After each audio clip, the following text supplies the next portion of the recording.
She's from Pascagoula, currently works in DC. And you can tell me a little bit about you. Yeah, hey everyone. So I work with a national organization, and we build community coalitions. Basically, those are just organizations that come together for a common goal, wanting to see a change in the community. Our issue works around drug abuse prevention amongst young people, and we also look at other social ills like violence prevention, teen pregnancy. You kind of touched on that a bit, and even we're getting out into Raising America. So, and we build young people to be civic activists like a Jhai. And getting engaged in the political scenes in their community to make a difference. So that's kind of what I do. And I'm here, just happened to be here this week at a training in Gulfport. So I just wanted to ask the question, when you said about we're not engaged enough, what can an average citizen do in this community to get engaged to the point that our voices are being heard, and then some of our concerns, because we're talking about it on Facebook, we're talking about it in our homes, but how can we get it to the ears of those that really can make a difference? It ain't no one answer to that, but I think that anytime repetition happens, it creates a ripple effect and things snowball. They get bigger and bigger and bigger. And at the core of it, at the grassroots level, I feel like we got to do what we're doing now and have real, honest, respectful conversations. And when you go home, you have those same conversations. It's not to say that you got to now reprimand your friends or throw shade on folks. No. But I can't, based on my commitment right now, I can't allow certain things to even be joked about around me without at least making it known that somewhere in that joke, you know that ain't cool, right? You know what I'm saying? And that's just to not offend, but to just, again, silence use consent. You see what I'm saying? So if you don't say anything, then it makes it feel like you agree with it.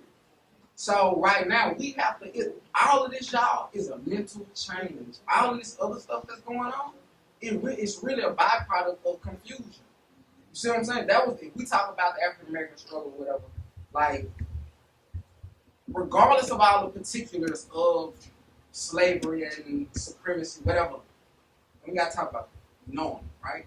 But at the end of the day, it created a chain of things. And now it's a byproduct of those things being successfully implemented. So if it's really over, and if everybody really don't feel no kind of way about it anymore, let's have a collective combo, understand what those things are, and structurally or institutionally or politically, policy, let's change those things. And if people in those positions don't want to have that conversation, now you know where their real heart at. Right. That's when you get into the battle, and it ain't gonna be black, white, or nothing. Cliche as it is all economics, and it's all power. So once even the people that see racism or that are racial on either side, whatever group you come from, those people will be identified, and now you're filtered with the people that don't feel that way. And we might outnumber people, but if we never had a conversation, you don't know. I'd rather show their face anyway. I want to know. Yeah. It's the one that's quiet with it. Got a question. About the voting political system, like how detached most minorities are, black people. Black people, as far as I've been back in Mississippi for the past 4 years, a lot have been like they don't know what they're voting on, who they're voting on, why, where they stand on this.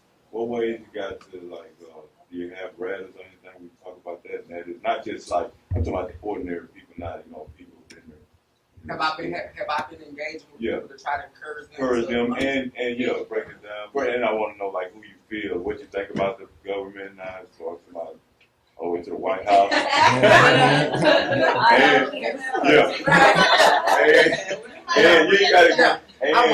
And what you think about sort of the candidates that we got now? And this is the fair part about me, and I won't get into that. But the fair part about me is sitting right here in front of y'all right now. I'm really not that engaged in the national, because I don't believe in politics. Right, I don't respect politics right now because I feel like the people that are in control really are not representing the best interest of the people. You see what I'm saying? And that's period. That's period. And I do believe that finance and capitalism control politics, which is why I will not run for office. Like now, I'm off on people asking me to run for mayor, whatever. No, I'm not. I'm a financier.